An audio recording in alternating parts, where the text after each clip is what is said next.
Alors, dernière journée de lutte contre ACTA à Quimper. On est toujours là. On arrive aussi. Ah ouais, ouais. Ah bah oui, parce qu'elle est, D'accord. En français, on a... Ah mon Dieu!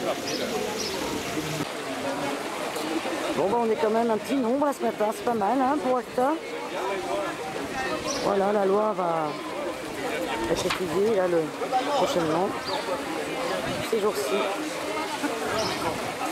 C'est bien, hein? Ah ouais, c'est bien.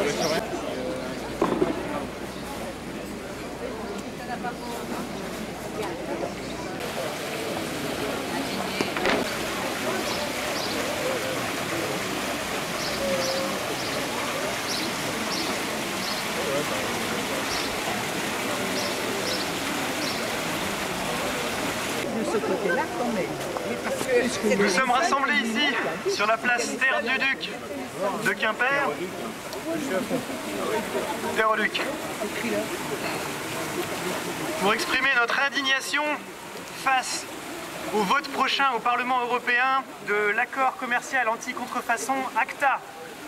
Ce dernier a été négocié en secret dans 39 pays depuis plus de 3 ans par des émissaires nommés par les gouvernements qui ne représentent en rien les citoyens et qui devaient signer une clause de non-divulgation pour pouvoir s'asseoir à la table des négociations.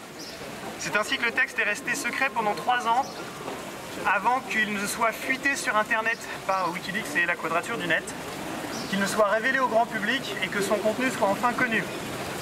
Cet accord est un incroyable fourre-tout qui vise à lutter contre la soi-disant contrefaçon dans toutes les directions, que ce soit pour le transit des médicaments génériques de pays producteurs à des pays en besoin, en passant par des pays dont les lois en empêchent le passage, que ce soit avec des phrases plus courtes, en matière de partage de culture sur Internet entre les gens qui s'échangent des fichiers, que ce soit pour le brevet sur le vivant, cet accord qui tape dans tous les sens et rassemble sous une même bannière des sujets différents, ne fait en fait que défendre les intérêts des entreprises commerciales qui en sont à l'origine et pas du tout l'intérêt des citoyens qui pourraient profiter de ces libertés sinon.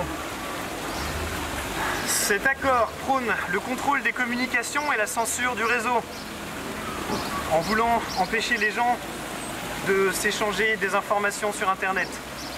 Elle instaure une présomption de culpabilité et une police privée sur Internet, en faisant peser des contraintes sur les intermédiaires techniques du réseau, les fournisseurs d'accès Internet, les hébergeurs de sites web.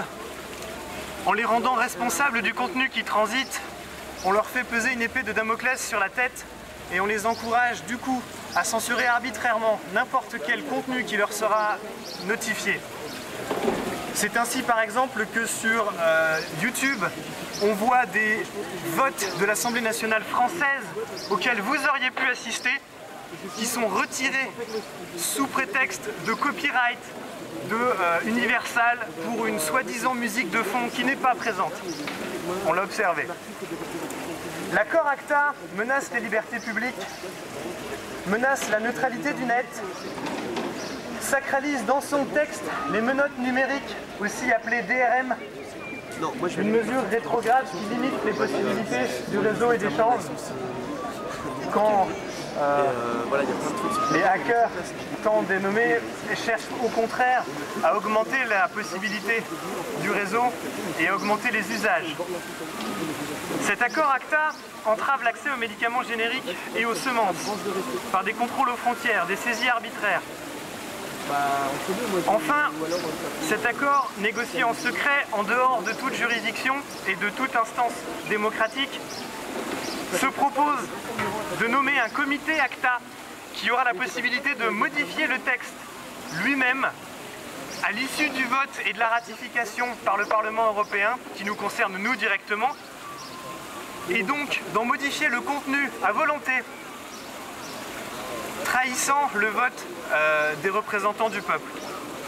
Pour protéger les libertés, nous réclamons le rejet pur et simple du texte.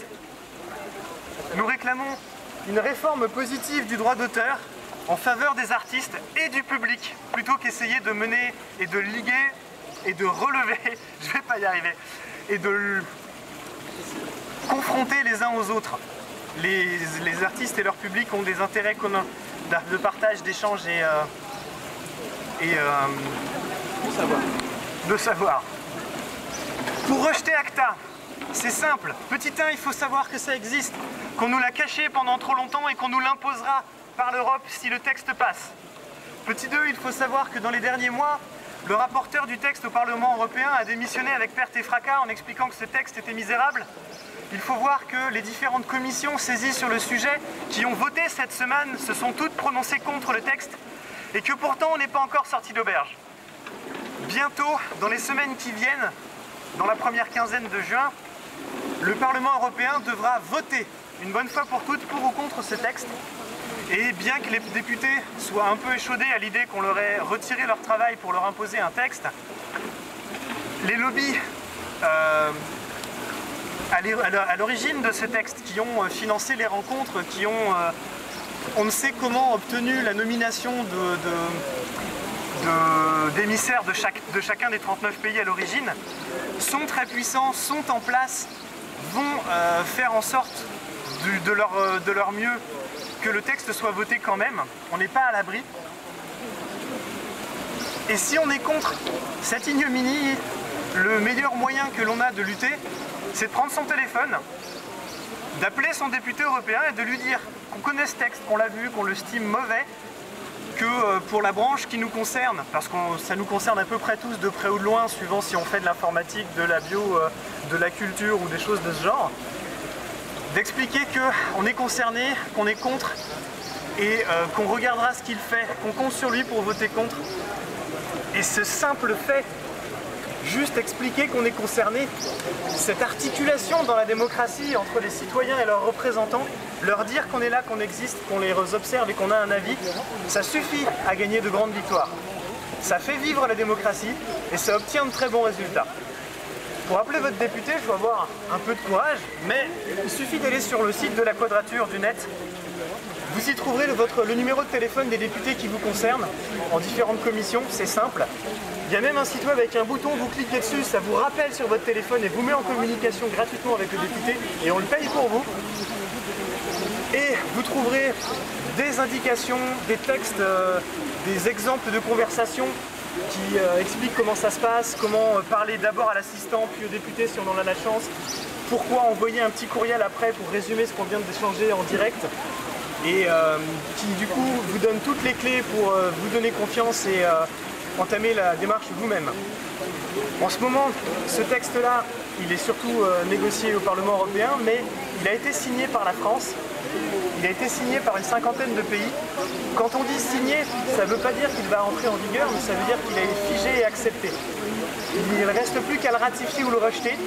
C'est la dernière ligne droite et il n'y a plus qu'à décrocher son téléphone, comprendre de quoi il s'agit pour s'en convaincre soi-même et agir. Y a-t-il des questions? C'est très clair. C'est très clair, Simon. Merci, bravo. Qu'est-ce que tu entends par réforme positive des droits d'auteur? J'aimerais bien avoir ton... Alors, ce que j'entends par réforme politique du droit d'auteur, c'est mettre en place un mécanisme qui va permettre au public et aux artistes d'être en liaison et aux uns de soutenir les autres. Aujourd'hui, quand on achète un CD, on engraisse Universal ou Sony BMG et sur les 15 € ou les 20 € qu'on a payé pour le CD, 14 centimes arrivent à l'artiste. C'est pas un bon modèle. Une réforme positive du droit d'auteur, ce serait autoriser le partage de fichiers dans tous les sens sur Internet, ce serait autoriser sur Internet ce qu'on fait avec les livres. Quand un livre m'a plu, je le prête à quelqu'un et heureusement c'est légal. Et bien quand je prête un MP3 à un ami, c'est pas légal. La réforme positive, ça consisterait à mettre en place un mécanisme de contribution créative ou de licence globale. Un mécanisme qui dit, comme on fait avec la SACEM actuellement pour la radio, c'est peut-être pas le meilleur truc, mais ce serait quelque chose qui marche. On le sait, on le fait avec la radio. Ça dirait, je paye 30 € par mois pour Internet, en fait j'en paye 35 et 5 € par mois vont à une caisse qui seront réparties pour les artistes, pour encourager la création, pour rémunérer les interprètes, les auteurs de livres, les choses, tout ce que l'on peut récupérer sur Internet. Enfin, on n'est pas fait. Par contre, il faut parler assez près, on l'a payé 30 €. Oui, bonjour à tous. Donc une petite prise de parole au sujet de la réquisition citoyenne qui a eu lieu à Quimper cette semaine. Nous avons réquisitionné une maison de la commune qui était inhabitée et nous y avons installé des demandeurs d'asile. Donc nous demandons au préfet, et non pas au maire, de satisfaire un certain nombre de revendications concernant le logement de ces personnes. Dans le Finistère, il y a, on dirait, 150 à 200 personnes qui aujourd'hui devraient être logées dans le cadre de l'instruction de leur demande d'asile et qui ne le sont pas. À Brest, il y a des gens qui dorment dans les couloirs de l'AFTAM. À Quimper, il y a des demandeurs d'asile qui sont logés chez l'habitant, chez des compatriotes qui sont entassés dans de tout petits logements, alors qu'ils devraient être en centre d'accueil des demandeurs d'asile dans des logements prévus à cet effet, des logements pérennes et payés par l'État. Donc nous espérons que le préfet va nous entendre, nous accordera une entrevue et que la question de la création de nouvelles places de CADA sera évoquée. On est parti. Alors pourquoi Facebook c'est le pire des trucs? Des quoi? C'est une idée? Le pire des... Facebook, je dis que c'est le pire des sites web. Ah oui. Facebook c'est le pire des sites web parce que il change la structure d'Internet. À l'origine, Internet, c'est un réseau différent du Minitel qu'on a connu en France. Le Minitel, il y avait un serveur central et des clients débiles, au sens propre du terme, sans intelligence, sans puissance de calcul, sans rien. Le client Minitel, là, la boîte qu'on avait chez nous, elle savait rien faire que se connecter au serveur central. Nous, on a toujours connu ça, et donc en France, on a l'impression que Internet, c'est un Minitel en couleur. Mais non. Internet, à l'origine, c'est un réseau qui a été mis en place par des universités et l'armée américaine pour soit piloter ces centres de commande, soit échanger des résultats scientifiques de chercheurs.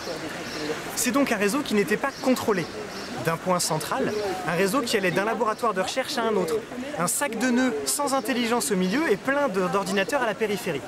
Sur Internet, chaque ordinateur connecté est à la fois un client et un serveur. Sur Internet, vous pouvez produire l'Internet que vous consommez. Vous pouvez être votre serveur web, votre hébergeur d'un site web. Vous pouvez diffuser et proposer aux autres personnes connectées au réseau les services que vous voulez mettre en place vous-même. Quand vous utilisez une boîte à lettres comme Hotmail ou un site web comme Facebook, vous vous retrouvez avec un glissement du réseau nœud de spaghetti plus intelligence à la périphérie à un point central où l'intelligence est concentrée, le site distant, les serveurs de Hotmail, les serveurs de Facebook et des clients qui ne font rien à la périphérie et qui vont chercher les informations qui sont sur le site web central. Sur Facebook, vous n'êtes pas propriétaire de vos données. Quand vous mettez vos photos de vacances sur Facebook, elles appartiennent à Facebook. Elles ne sont plus physiquement sur votre ordinateur. Si Facebook disparaît, vos photos disparaissent et vous n'avez plus vos yeux pour pleurer. Quand vous voulez supprimer vos photos de Facebook, Facebook vous dit oui, je les ai enlevées et elles y sont encore. Et vous n'avez aucun moyen de contrôle. Et Facebook a déjà perdu des procès sur cette question. C'est pas un délire. C'est des gens qui ont supprimé des photos qui 3 mois plus tard ont vu qu'elles y étaient encore et qui se sont dit c'est quoi ce délire. Sur Facebook, vous n'êtes plus maître de vos données. Parce qu'elles sont gérées par une entreprise privée qui vous en fera forcément payer l'accès un jour ou l'autre pour survivre. Chez Google par exemple, Gmail c'est magique, vous avez